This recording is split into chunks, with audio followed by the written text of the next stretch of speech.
Good evening. Yep, we got it. My name is Mark Sebastino with the U.S. Census Bureau. I'm a partnership specialist in New York Regional Office. And tonight we're going to discuss the 2020 census and a little bit about the Census Bureau in general. The census is required by law of the U.S. Constitution, Article 1, Section 2, that we conduct a census every 10 years in the year ending in 0, starting in the year 1790. So this will make our 23rd decennial census that as a nation we will have conducted. Determines how many, biggest thing is it determines how many seats we allocate in the U.S. House of Representatives. Think about power, it's our voice in Congress.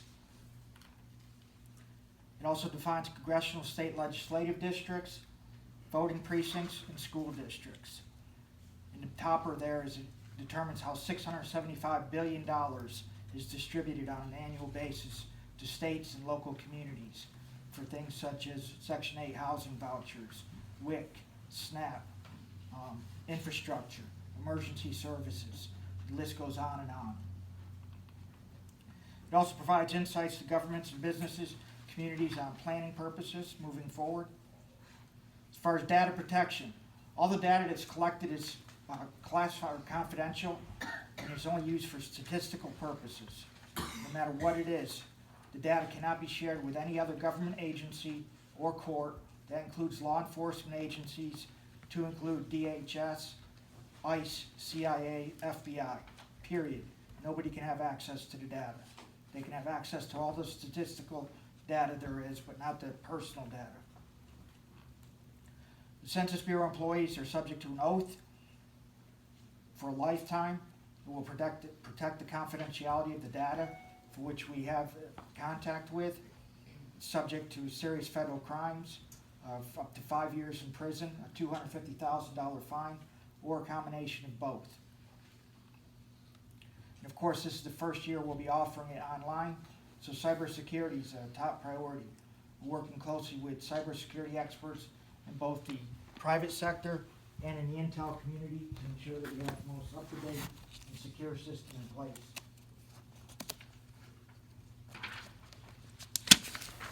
The map that you see there, we call it the design for the census. I like to refer to it as the roadmap to the census. First, we had to establish where to count people. How we did that was using the 2010 Census Address Database, combine that with the most up-to-date U.S. Postal Service address database, and then we did an address canvassing during the months of September and October last year. Combine all that together and we figure out where the 140 million addresses are that we have to count 330 million people in. And we need to motivate people to respond. Motivating people to respond is the tough part. That's where partners come into play, such as the town of Great Barrington with Chris here, partnering with the U.S. Census Bureau to make sure we get the word out. Partners are a trusted voice in the community. When you deliver the message that it's safe, it's easy, and it's important, then the community's going to listen. And we count the population. That's where the easy part comes in. There's 4 different options this year. You have the internet, you have the phone-in response, which are both new. You have the old-fashioned paper method, and then of course, most costly method is someone comes knocking at your door. Finally, the results are released to the President of the United States on December 31st of 2020, and April 1st of 2021, the redistricting numbers will be released to the states. Like I said, responding to the census is easy this year. You have online, phone, paper, or visit by the census employee. Now, as far as how you'll find out about this, between March 12th and March 20th, you'll receive an invitation in the mail. That invitation will carry with it a 12-digit alphanumeric code, which is interchangeable with your address. Everything's based on a resident of an address. It doesn't come delivered to a person. So the census is for the complete address. Mailings number 2 and number 3 will be a reminder that you need to fill out your census. Mailing number 4 will be an actual paper census in the mail. And mailing number 5 is your final reminder, which means someone's coming and knocking at your door if you don't fill out the census. Now this year they put a lot of thought process into language assistance. So there'll be 12 non-English languages directly supported via the phone-in or internet response. It'll be typical to what you've seen on the internet in the past or recently. It'll just have a drop down and you choose what language you want to do it in. For the phone-in response, there'll be a separate phone number for each of the 12 non-English languages. So there'll be 13 separate phone numbers, English and 12 non-English ones. In addition, there's a total of 47 more non-English languages that will be supported with YouTube videos and language cards.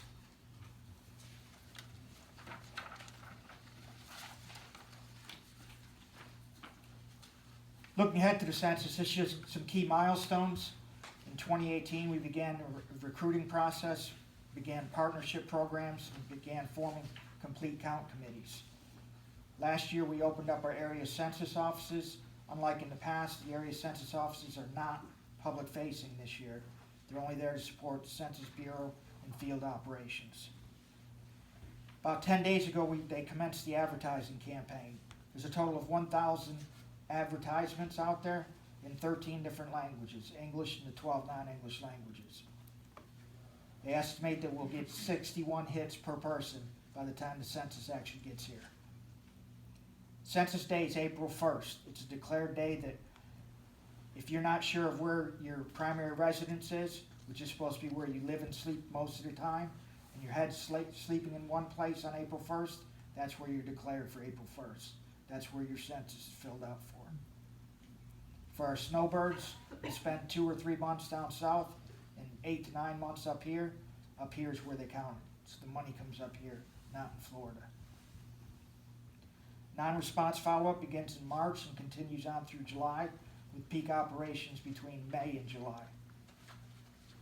And then, of course, the reapportionment counts go to the president December 31st, and then redistricting counts once again April 1st of the following year. Because this is the largest field operation, mobilization and field operation conducted by the country, recruiting is a top priority. They're still recruiting as we speak. They're still accepting applications. For Berkshire County, it's $22 an hour. It's part-time. It's flexible hours. You can work as few as 10 hours a week or as many as 40 hours a week. Paid training. You're also reimbursed for mileage, 57.5 cents a mile if you have to incur any mileage. They're looking to hire people within the community. Job application's easy, it's all online, no resume required, no personal interview required. Just go to us2020census.gov/jobs. Application takes 20 to 30 minutes to complete.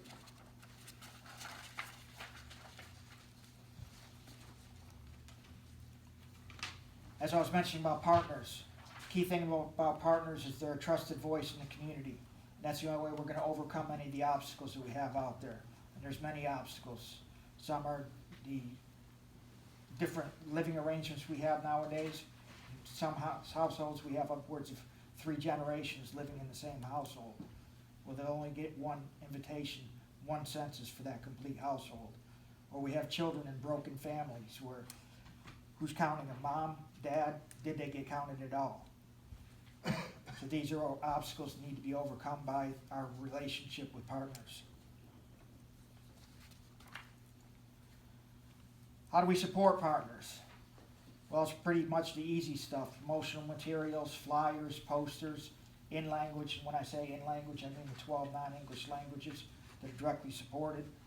We have toolkits for use by partners, social media content, drop-in language for blogs and newsletters, graphics, and or the availability of myself to be at any type of event that you may have coming up to be able to interact with the community.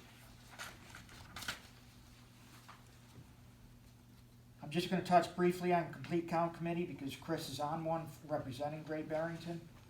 Complete Count Committee is a group of community leaders, sometimes involving government officials also.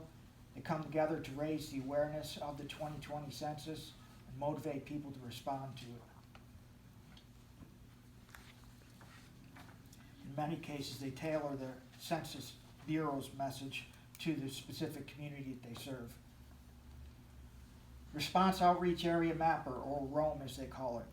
For anybody who does any type of grant writing, this is a very useful tool. It's interactive, map. It's on US census.gov/Rome. Let me spit that out. You zoom in on the area that you're interested in. You click the census tract that you want to know information about. You click on it, up pops the socioeconomic and demographic information. Specifically, if you had it in color, you'd see that it's in different shades. The darker the shade, the higher the predicted non-response rate, which is represented by the low response score. So for that specific tract of Great Barrington, they're predicting a non-response rate of 21.5%. That's 21.5% of the people not self-respond.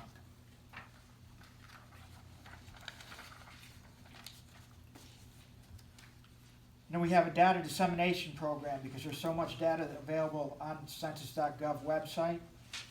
You can either go there and learn it by yourself through census.gov/academy, or you can set up a workshop tailored for the training that you want to learn on how to use the data that's available. I guess the last thing is it's 21st century, so guess what? Social media. Census Bureau is very actively involved in social media. Anybody have any questions for me? I do actually. I guess I'm asking because I feel like we have newspapers here, so maybe this information will end up in there. We do have a portion of population that everybody is homeless, living in cars, living in hotels. How does that articulate to census? How do they get counted? They get counted between March 30th, March 31st, and April 1st. I've been reaching out to local organizations to identify where those locations are so that Census Bureau employees can go out, and they won't take their names or anything. They won't bother them. They won't wake them up. They'll just count physical bodies. And that would be, I'm obviously it would be slightly different for people in senior, like assisted living. Would somebody go to them? How is that? I'm really just curious how that's counted. It all falls under what's called group quarters.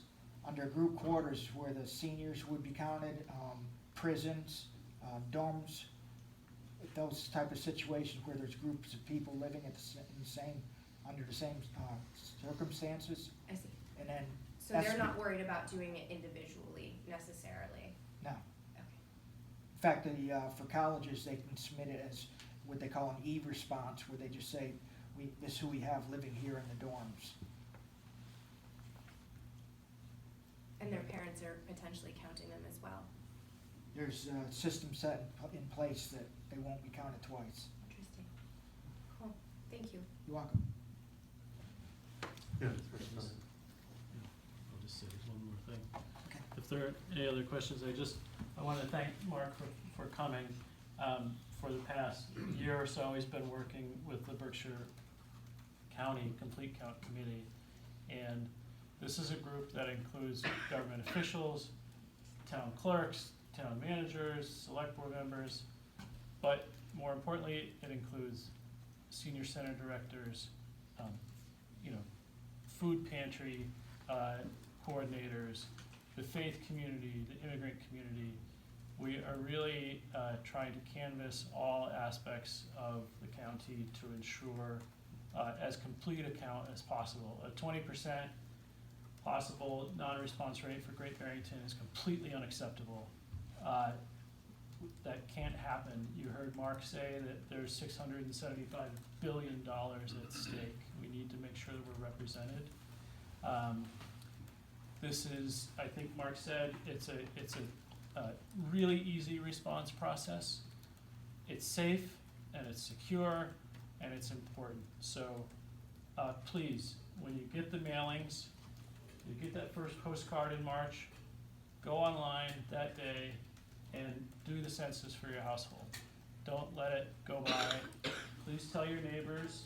I know Mark has still got a lot of events happening this month and next month. He's been down at the senior center, in fact with Smitty, I think last month, and has been doing a lot of different events. So please take this message, pass it on to your friends and neighbors and wherever they live, but particularly if you're in Great Barrington and Housatonic. Let's make sure we have as complete a count as possible. Thank you. Thanks. I missed one thing. Sure. The website actually goes live on March 12th, the same time the mailings go out, so potentially you could fill out your survey before you get your first mailing. Thank you. Thank you very much.